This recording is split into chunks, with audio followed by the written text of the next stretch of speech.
Hey, beloved, welcome to another chapter of the book of Sean. Happy whatever week it is in your life. Tell me something because you're going to have an amazing time tonight.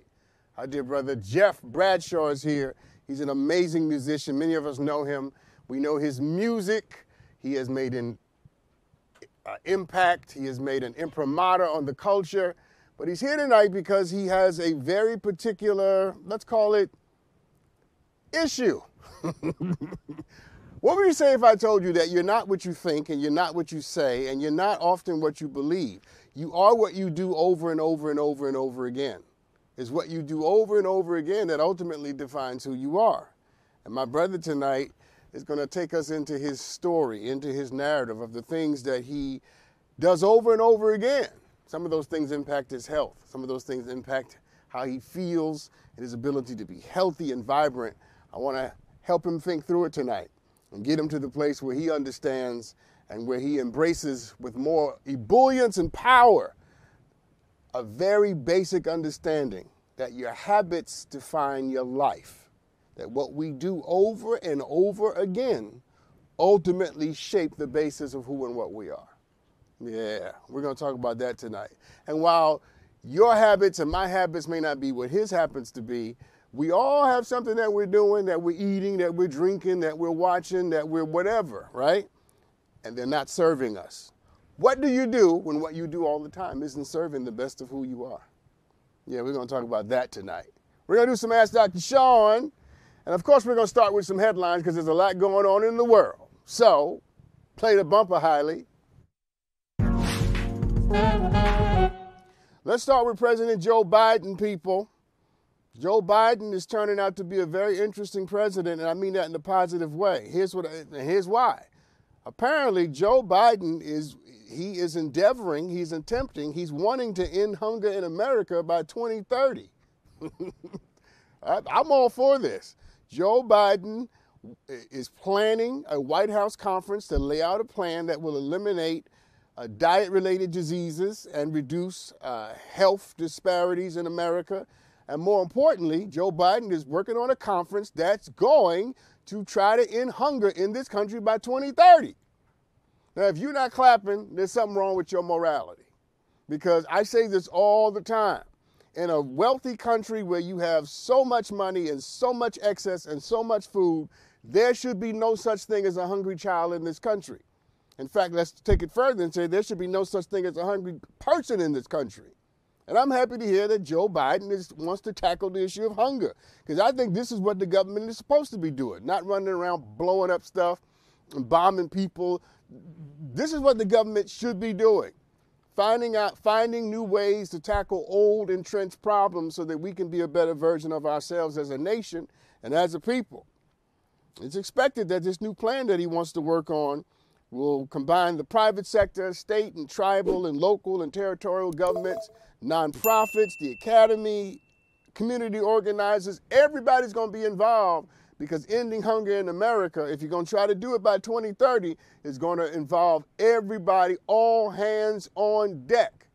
And I just want to say it again. I think this is an absolutely amazing thing. I salute this. I applaud this. And I think it should have happened a long time ago, because I still don't understand how you have hunger in a country like this. We throw away so much food that we have a municipal waste problem in this country. That's how much food we throw away. And yet, on the flip side of that, we have people who don't have anything to eat. Hungry women, hungry children, hungry men. And it just doesn't make sense. Well, it does make sense. And I'll tell you why it makes sense. Because we have the means to end hunger in America, but what we don't have is the will to end hunger in America. And just because you have the means doesn't mean you have the will. And I'm hoping that this conference that Joe Biden wants to do, and I'm hoping by virtue of you watching this segment, that all of us will discover the will to do what is right and to do what is best for those of us who don't have enough. But let's bring this home to you. Because every time you find yourself dealing with somebody who isn't doing what you think they should be doing or could be doing, it's often not because they don't have the means to do it. It's because they don't have the will to do it. And when you're dealing with somebody who doesn't have the will to do something right or the will to do something for you, that's a whole other conversation than saying I can't do it at all because I don't have what it takes. Most of the people in your life who are not fulfilling what it is you need them to do, it's not because they can't. It's because they don't want to. And when somebody doesn't want to do something, it doesn't matter. It doesn't matter how much weight you lose, how much weight you gain. Doesn't matter how beautiful you are, how strong you are. If somebody doesn't want to do it, then guess what? They just don't want to do it. The hard part is acknowledging the difference between someone who can't and someone who won't. But as soon as you discover what that difference is and you embrace what the truth is, you'll be free immediately. Let's move on. Let's talk about Latinos in voting. All right. I saw this article over the weekend, and I got a lot to say. Prepare ye thyself for this. So a new research study shows that Latinos don't see a difference between what the Democratic Party and the Republican Party stand for. Yeah, listen. So while most Latinos say that Democrats work harder to get their votes, this new study says that they do not see a fundamental difference between the two parties and what they stand for. And when I read that, I thought to myself, am I reading this right? Is this a typo? You know, listen, I'm not Latino, obviously, right? I'm black. I'm African American. But I've heard a lot of black people say this too. A lot of younger black people say this too, that I don't see the difference between the Republican Party and Democratic Party. And to black people, I say, what? What do you mean you don't see the difference between what the parties stand for? Have you been paying attention? Do you even watch the news? Last time you read the Times or the Post, what? What do you mean you don't see a difference? There's a fundamental difference between these two parties. And I'm not here to tell Latinos what to think about their politics because I'm not a part of their community. But I am here to offer some interesting insight into the fact that there's a fundamental difference between these two parties, all right? I don't understand how you can say there's no difference and be Latino. And I'll tell you why. One party would like to round up, one party, in my opinion, would like to round up every black and brown person in this country and send us back to where we came from. While the other party sees black and brown people as adding to the diversity of this country and that diversity is a blessing that the nation needs. You don't see the difference? One party wants to make it illegal to speak Spanish if they could get away with it. One party does, the other party does not. You don't see the difference? One party does not believe that immigration is something that we should be doing in this country if it's not from white countries. And the other party doesn't believe that. You don't see the difference. Come on, what do you mean you don't see the difference? There's a huge difference between these two parties. You ready for this? Republicans don't believe in universal health care. Republicans don't believe in Social Security. Republicans don't believe in Medicaid and Medicare. Republicans don't support the DREAM Act. You don't see the difference? What do you mean you don't see the difference? There's a clear and present difference between these two parties. I just told you that one party is trying to end hunger in America by 2030, and the Republican Party could care less. You don't see the difference? You know, it's become so easy to go on social media and talk about how everybody's the same and all politics is politics and none of it matters. But we got to be more sophisticated than that. We got to stop allowing one person to say it and then the rest of us repeating it.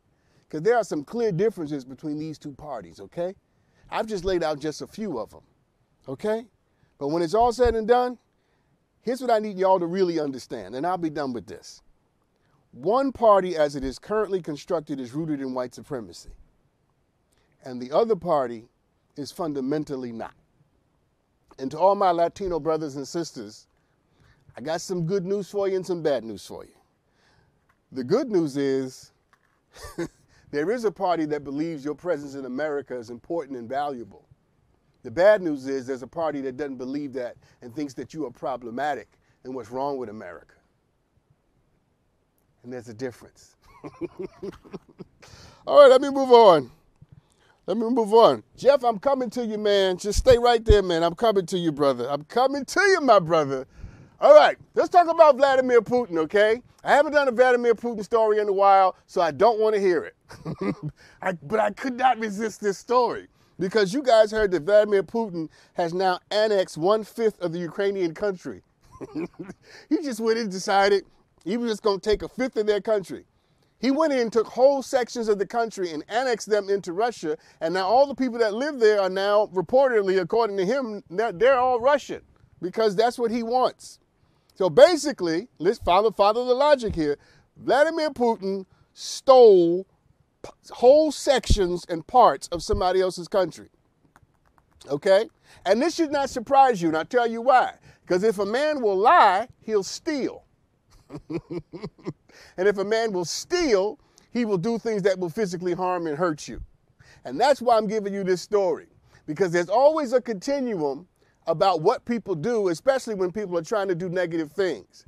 See, it never starts with stealing the country. It always starts with something small and something almost incandescent, something that you would miss if you're not looking for it.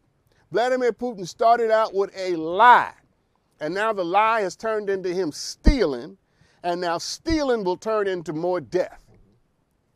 Now, if you think I'm just talking about Vladimir Putin, then you don't watch this show, because I'm already in your life.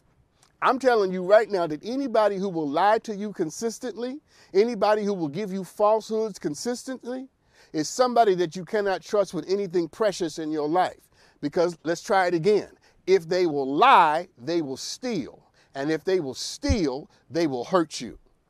You have to know what gateway behavior is, and that people start off doing little small incandescent things, and then they end up with huge moral dilemmas and problems that they pose for you, and you could have stopped it if you had stopped it at the lie. Anybody who consistently lies to you, beloved, does not love you. Anybody that consistently withholds the truth from you does not love you. Anybody who will not look you in your eye and tell you the truth is somebody who cannot be trusted with the best of who you are. Because when I love you, I tell you the truth. I may tell you the truth in a way that you can hear it, but I'm obligated by my love to tell you the truth. I'm trying to help you tonight. I'm trying to help you tonight. Because when it is all said and done, what we see going on in Russia and Ukraine is really nothing more than a metaphor for what many of us have to deal with in our lives all the time. And that is there are predatory people who lie, who only want what they want, who are driven by ego and craziness, right? And if you don't stop them in the beginning, you're going to have to deal with more than what you planned for. Yeah. So Putin can annex 1/5 of the country all he wants, but here's the truth of the matter. You ready? He can't hide the fact that he's losing the war. And the only reason he's annexing parts of the country is so that he can create positive propaganda to hide the fact that he got into a war that he wasn't ready to fight. I could spend 2 hours on that, but I'm not. I got one more, Jeff, and then I'm coming to you, man. Let's talk about Marjorie Taylor Greene. I could not do this story, okay? I had a moral obligation. Marjorie Taylor Greene, apparently Marjorie Taylor Greene's husband, Perry Greene, filed for divorce after 27 years of marriage. Perry Greene, who married Marjorie in 1985, claimed that their marriage is irretrievably broken.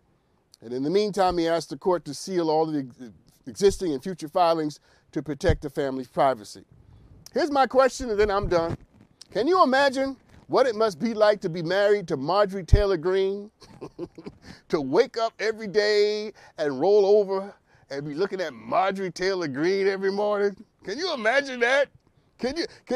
Marjorie Taylor Greene is a bigot. She's ignorant. She will lie. She will say anything that she thinks will give her some sort of political advantage. And can you imagine waking up next to that every morning? No. Marjorie Taylor Greene literally just said that Democrats want to kill Republicans. Where did she get that from? Can you imagine waking up next to somebody who will just make up stuff? Just make it up, just because she felt like it? So Mr. Perry decided this marriage had to be over. You know? Here's the wisdom. You ready? It just goes to show you that what you will accept at one stage of your life, you ready, might not be what you're willing to accept at another stage of your life. Let's go deeper. It just goes to show you that what you thought was cute at 20 may not be what you think is cute at 30.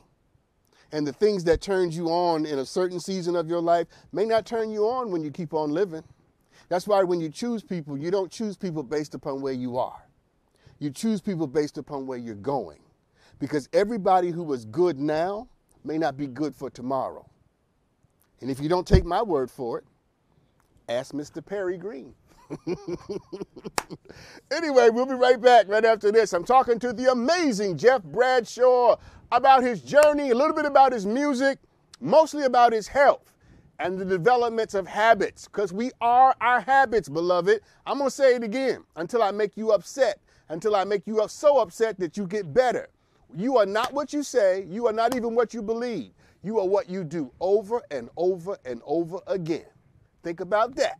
We'll be right back. Welcome back, everybody. So we're about to have a real honest conversation about the things that we do. Things that we do over and over again. And some of those things that we do are things that we know that we need to stop doing. You know what I'm saying? And it's not about being ethical or immoral. Take that out. We're not talking about good or bad. We're talking about things that we like, we enjoy doing. But some of those things are not good for us, right? I mean, like my addiction to pizza. That ain't good for me. The devil is in that. I'm telling you. But, you know, I find myself what? Going back to it, doing it. Why do we do that? It's because we are habituated. We've developed habits, we've developed routines, and we've assigned emotional triggers and connections and values to the behavior that we do. It's just how it is. But it can be undone, and it can be overcome if we start thinking about it a little differently. My guest tonight is an amazing musician, but he's not just a musician, he's also a man. He's not just a great talent, he's also a great soul who brings to the journey all of the complexities and habits that the rest of us bring. Now, we may not be able to play like he can, but we, as a part of his story, that all of us are going to be able to relate to. Welcome to the show tonight, the amazing Jeff Bradshaw. Hey, Jeff.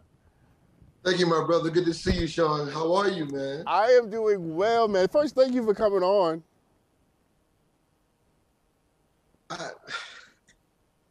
I'm excited, man. I'm just excited to be here. I need help, Sean.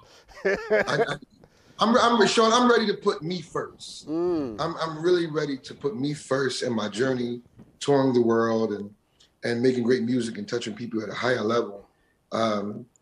I'm here because I need you to help me put me first. See, now what just happened? Because when you said that, your whole face changed. What happened? Yeah. Touring the world, this is now 28 years for me, touring the world with every major artist on the planet and touring off my own music and my own 4 albums and awards and all that great stuff. At the end of the day, I'm here because I know that I need your help in discipline that I struggle with. Even with all I've been through, I still need your help.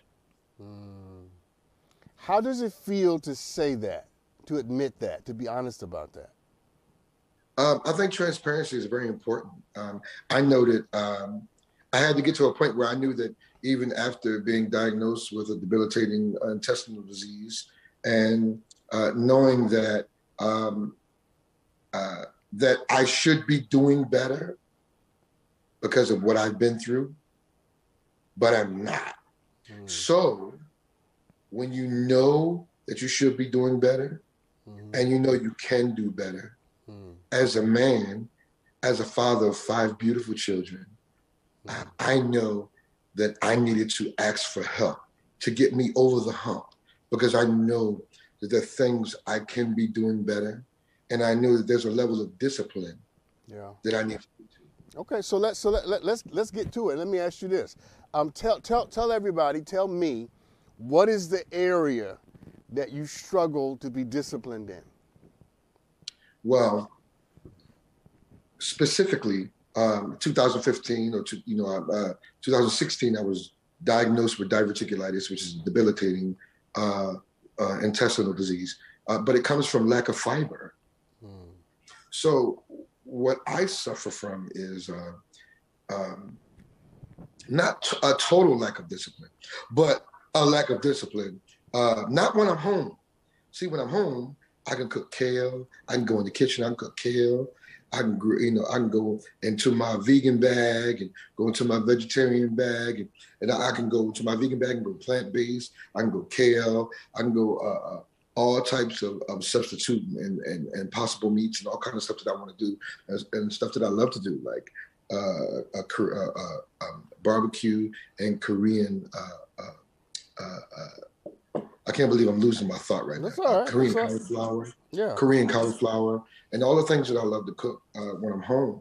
But when I'm on the road, when I'm doing my tour, and I'm touring with Patti LaBelle, which I'm doing both at the same time right now, I have to find the vegan apps. I have to find the vegetarian apps. And so as we're going from city to city, I have to find a way to find these places, catch an Uber to these places when everybody else is like, man, we got catering at 5 o'clock after sound check, show at 8 o'clock. You know, I have to it's almost like you're alone. Yeah. I'm like a loner. But Jeff, I have to go out and find these places. Jeff, hold on, because I want to. We're gonna name, because to beat this thing, we got to name it. Okay, we got to name it. Okay, so succinctly, you are struggling in the area of what? Nutrition, which means the foods you select and what you choose to put in your body, your dietary habits, right? And the availability of those while touring the world. Right. So what we're going to do is we're going to separate those two issues. All right. We're going to hold availability off for a later part of the conversation. Right now, let's just wrap our minds around the will to choose something better. So here's my question: when you got diagnosed, right? How did you respond to that? Did you immediately respond by changing your diet, changing your habits? How did you respond? I immediately changed because I remember the pain that it caused me. I remember the 62 pounds that I lost in the process, because anything that I eat, which with diverticulitis, you can't have seeds, nuts, or corn. So I remember how strict and how militant I was about not eating the right or wrong things. But that's not my problem. My problem stems from now, the time of day that I eat those things. Learning what not to eat at the time of day, excluding the things that I know that I can't eat, which I don't. Yeah. So I'm going to say something, and you just tell me what comes to your spirit after I say it, okay? Okay. One of the things that I know for sure is that people who are motivated or driven by pain have a very different life and a very different journey than people who are motivated and driven by information. So people who are driven by pain have to go through it, they have to suffer, they have to fail, and they have to hurt to learn the lesson. People who are driven by information can hear it, they can see it, they can learn it, and then they make the changes. What I'm hearing from you is that you seem to be someone who's more driven by pain than you are information. Did I get it right? Initially, yes.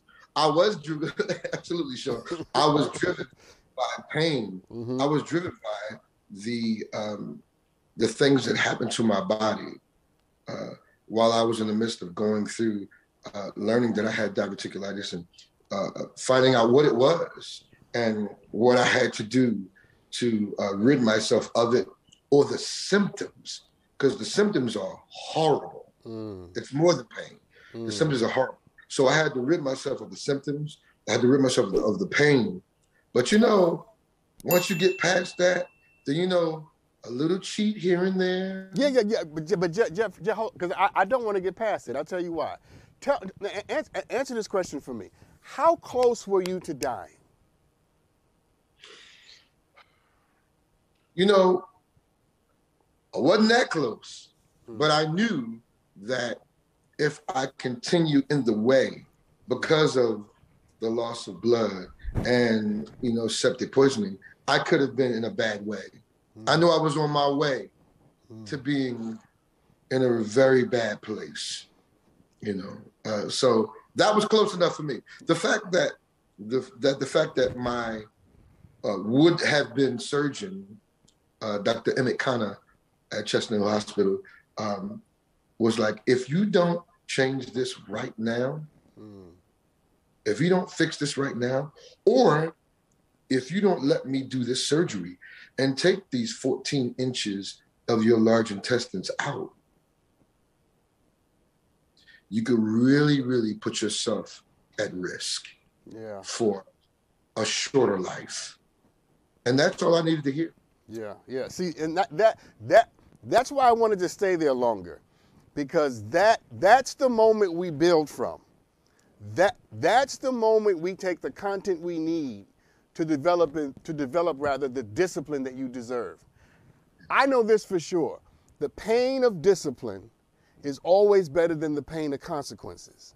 Correct. It's always better, right? Always. So once we accept the fact that there's going to be some pain, but you get to choose your pain. You get to choose the pain that comes from not doing something, being disciplined and not doing it, or you get to choose the pain that comes from dealing with the consequences of doing whatever it is you want to do and not caring about what's going to happen. And the reason I brought you back to what might have been something akin to a near-death experience is because it is sometimes life's greatest gift to take us to the edge almost and to say to us, how much do you really want to be here? How much do you value who you are? How much do you love those kids that God gave you? How much do you love that horn and that gift that you've been given? Because that becomes the thing that drives us to say to ourselves, and I got to take a break after this. It becomes the thing that drives us to say to ourselves, I'd rather live than settle for the simplistic, passing feeling of something tasting good and giving us momentary pleasure.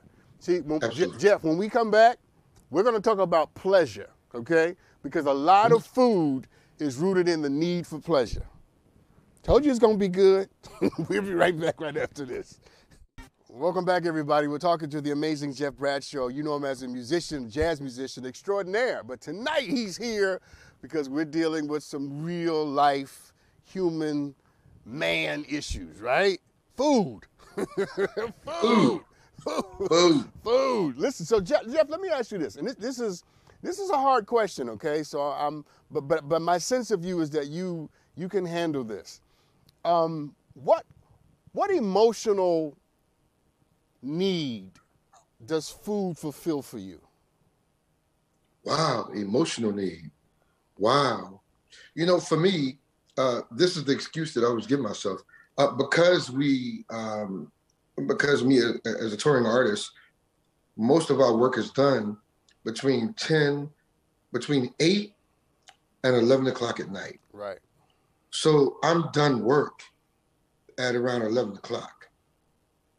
So what helps me to sleep is to have something on my belly, something something inside me to eat that helps me sleep. If not, the problem for me is I'll be up to 3 or 4 o'clock in the morning. I won't be able to sleep because I'm hungry.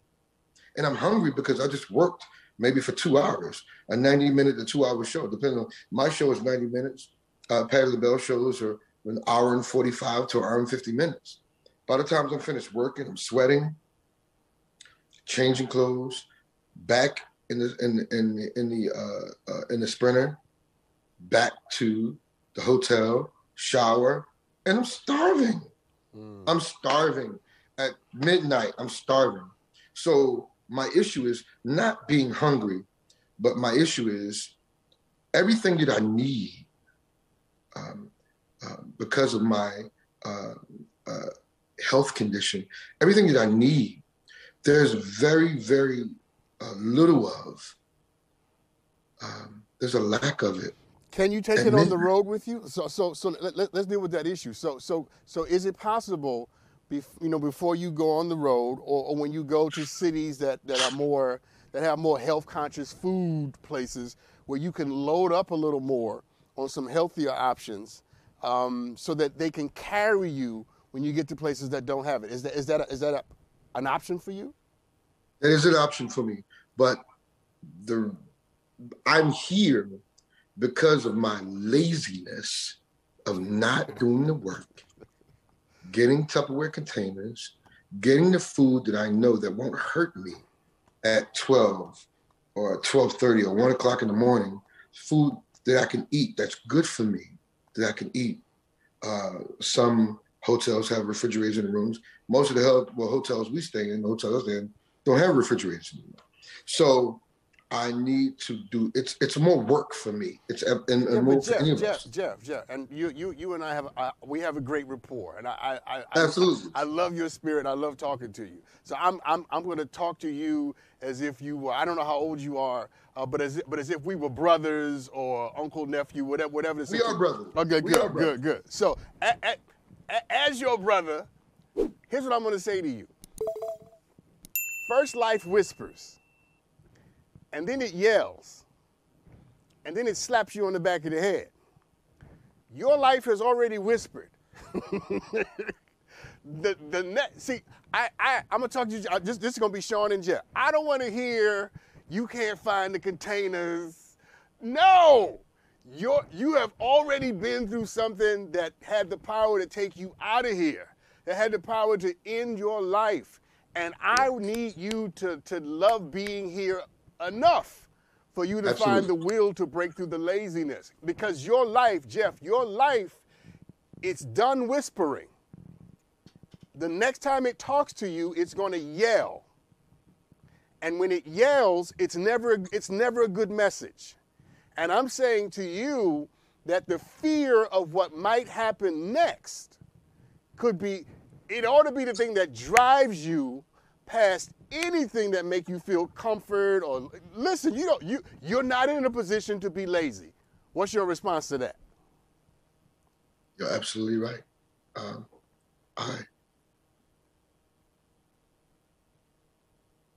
Go ahead. No. What was that? What was that? What are you feeling?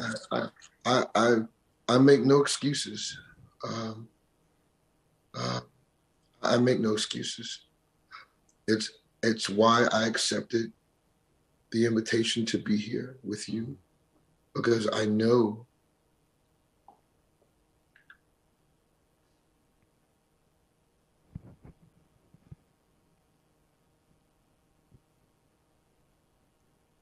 I understand. That's good stuff, Jeff. That's good stuff.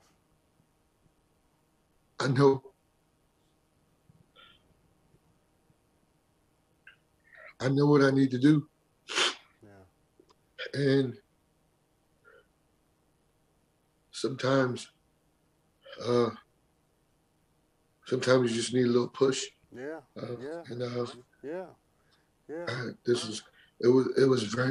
was very important for me to be here, because sometimes you need to look in the mirror and know that you need to do better. You need that extra effort that you need to put forth to be here for my children, who I love so dearly, and for this music, for my fans, for people who love what I do. But I knew that it was important for me to be here for transparency, for transparency. Like, yeah, it's not easy. No. You can say, well, do right because this hurts you, or do right because you may bleed internally, or do right because of this, or do right because of that. People can say that, but when you're by yourself and it's just you, people don't know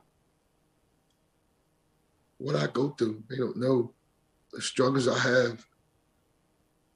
And it's not easy. I mean, it's a battle that I'm going to win because I'm determined. But sometimes you need an outlet like this where you can just talk about it. And, you just talk about things. Sometimes you just need to get it out, man.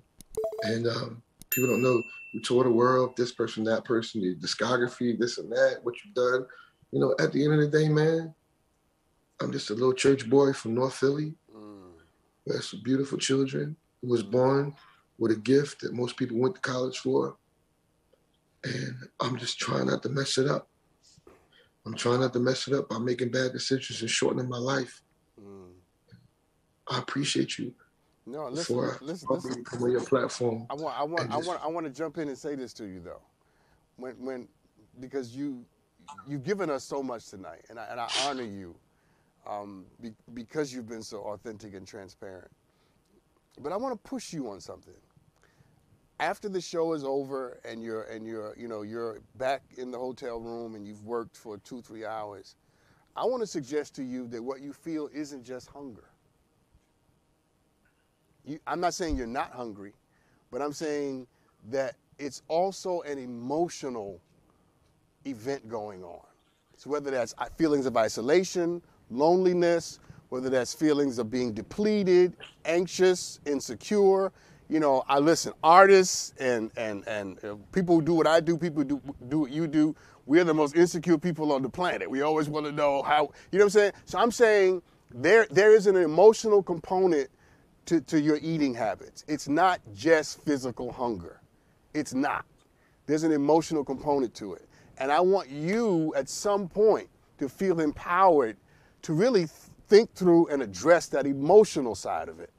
We don't have time to do it tonight, obviously, but I want you to find some time to address that, because that is as much a part of this as anything else. Let's do this. I got to take a break. Jeff, can you stay a little longer? Of course. Okay, stay a little longer. I want to talk to you a little while longer because I got some more things I want to ask you, and I love you. So I don't want you to leave yet. We'll be right back with more Jeff and more Dr. Sean right after this. Welcome back, everybody. We're talking to the amazing Jeff Bradshaw, jazz musician extraordinaire, and what I've discovered is he's also an amazing human being. Absolutely love his heart, love his mind. Jeff, I can't thank you enough for being here tonight, because you've given us so much, and you've just allowed us into your heart and into your spirit in a way that I think it's impacting so many people that are watching tonight.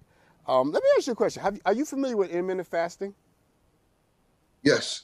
I know about it. I know people that have tried it. I've never tried it, but I'm very familiar with it. Okay. So Dr. Sean has a takeaway because I want you to try some intermittent fasting. Okay? And you can get a bunch of information about it. You can YouTube it, you can get it online. But intermittent fasting is a life-changing, at least for me anyway, it's a life-changing habit to form where you only eat within certain hours of the day. And the rest of the day, you allow yourself to fast. You let the body rest. You let your body start to burn. Again, just to be clear, everybody watching, I'm no expert on intermittent fasting. I'm not a medical doctor. I'm just talking out of my experience. You got to do that, Jeff, because people start thinking, anyway. So what you do is you allow your body to switch over from burning carbohydrates and sugars to burning fats, which is what it wants to do. That's why it bulked up all that fat to begin with. It bulked it up so that it could burn it. So intermittent fasting for you, I'm going to encourage you, to talk to your physician, ultimately to start. I would recommend talking more to a therapist or a counselor, But more so, to think through what are the hours of the day where you could allow yourself to eat, and what are the hours of the day where you would be willing to fast and to say, I'm only going to have water or, black coffee. I'm not going to allow no sugars, none of that stuff into my body. Now, it seems like you would have an interesting time zone, because it seems like if you were able to fast most of the day and most of the night, and that your eating window would be when you come off the stage, then you could accomplish, a lot. The only problem is, I don't know if you're ready for that kind of shift. Okay, let me ask a question. Are you a grazer? Do you eat throughout the day? I'm a musician, so I go to bed late and I wake up late. I normally get out of bed on average probably about 10:30 in the morning. Mm-hmm. I don't normally get out of bed. Are you a breakfast, lunch, and dinner kind of guy? No. Okay. I'm a lunch. My biggest meal of the day is normally lunch. Okay. Because I don't get out of bed till about 10:30. Okay. So my biggest meal of the day is around lunch, around noon. Okay. Is when my biggest. So what are you eating after the show, for example? It all depends on where I am. Yeah. Sean, I've been all over the world for the last 27 years. So it could be Chinese, it could be sushi, it could be Indian, it could be, it could be Mediterranean. It could be anything. But and it also depends on where I am. Yeah. Like this weekend I'm playing the Barbados Jazz Festival. So I'll be in Barbados for 4 days. So what does that look like? Yeah. It all depends on where I am. That's why intermittent fasting, I think, is perfect for you, because it allows you to eat, right? It allows you to eat, and it may even allow you to eat some things that are not necessarily always kosher for the kind of diet you should be on, but you don't spend the rest of the day, sort of undermining your health by snacking and grazing and eating. So what I'm going to advise you to do really is to do some investigation on intermittent fasting, and to see how it might work for you. Obviously, talk to your doctor. Obviously, talk to whoever healthcare professionals you have in your life. Yes. But just bring the subject up, because I think that you seem like the kind of person who, although you are in some ways given to the habits that you've developed, but you also seem like the kind of person who is motivated, moved, and driven by accomplishment, by the prize, by and I'm telling you, just from my personal experience, intermittent fasting gave me a sense of accomplishment and a sense of control and a sense of not being out of control constantly. Right? That I coveted it and I wanted it. And when I finally decided to do it, right? I never felt better emotionally in my life. Because let me tell you something. Go ahead. Let me tell you something. Bianca, Maya, Kayla, Madison, Leo, those are my children. That is all the inspiration and drive that I need to do better about my own nutrition, to lengthen my own life. And let that be the song you sing. Absolutely. And let that be the lyric and the melody you live. Absolutely. And every time you would undermine, sabotage, destroy yourself, remember what you just said. Absolutely. That this is not about you. This is not about the 30 seconds of pleasure that a pizza or a burger or a chip is going to give you.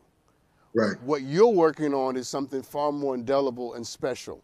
It's far more important than that. And I'm going to get spiritual on you, okay? Because that's what I do. Because I need you to understand that you've been given a gift, and you owe that gift to the world. And if you undermine our ability to have access to your gift because you were unwilling to suffer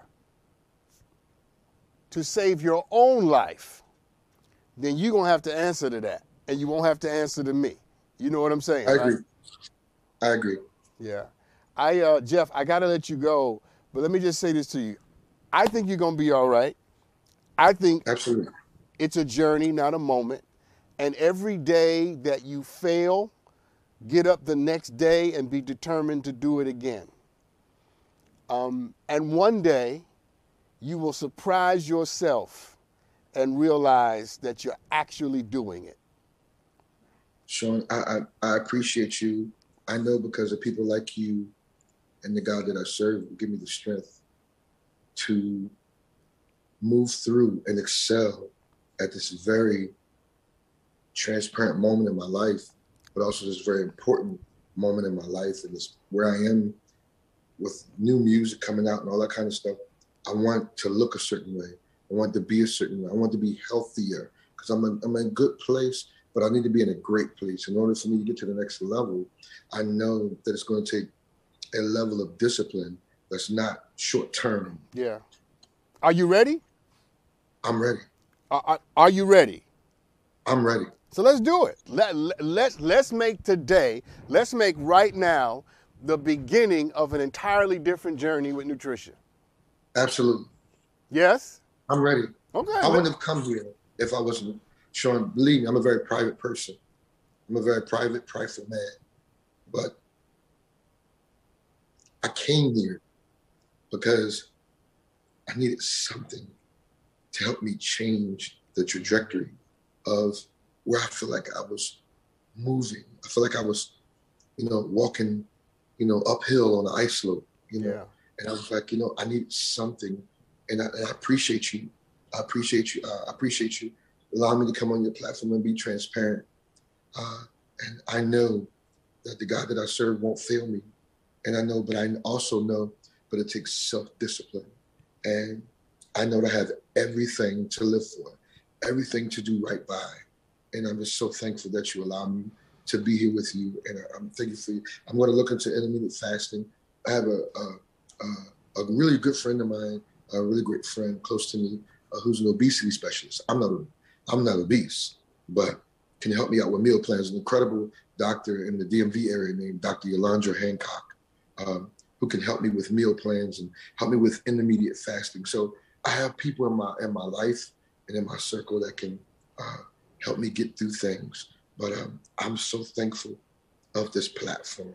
Yeah. And I'm thankful for you, for your words. I believe you. I believe in myself. And I'm ready to go. Listen, I got to go because I'm way over time. But I'm excited about your future. And I'm excited about what's going to happen for you. And I know that what you begin today, you are going to finish.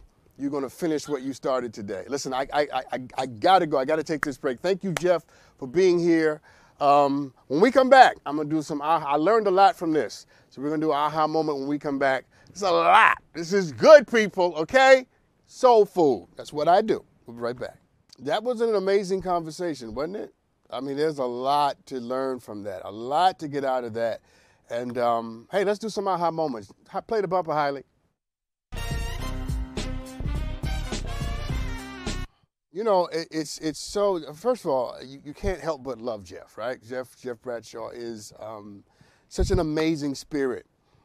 He's an amazing combination of strength and honesty and vulnerability and power and giftedness. I love meeting people like him because they represent, I think, just the range of what is possible as a human being reconciles himself to himself. Here's what I learned from this conversation. This were my aha moments. That sometimes it's not about not knowing what to do. It's not about having the information or the tools to get it done. Sometimes it's just about having the will to do it. And sometimes the only way to develop the will to do something hard is to want to do something hard more than you want to do something easy. And sometimes the only way to want to do something hard more than you want to do something easy is there got to be something about love at stake in it for you. It's only when you love something so much that you're willing to suffer and sacrifice and be disciplined for it that you find the behavior and the habits you need that will keep you around long enough to sustain the love. Nobody willingly wants to not have pleasure or not feel good or not have the things that we want or delight in. But when you love something greater than food, and you love something greater than, you know, the whatever it is that's giving you that momentary pleasure, when you love something that much, you are willing to do what it takes to sustain the love. You see, all I tried to do with Jeff tonight was to bring him back to the truth of his health, to the truth of his story, and to the power of the love that he has for his children. That's all I'm trying to do for you. Whatever it is you're trying to accomplish, remember what you love the most. Remember why you love it, and remember why it's worth the trouble of trying to achieve. Thank you for tuning in tonight. Thank you for being a part of this conversation, this moment, because this was more than a conversation. It was a moment. I will see you soon. Next time we gather, I promise to do some Ask Dr. Sean, okay? I promise to get around to it. Y'all be good to each other, beloved. And remember, I love you. Can't help it.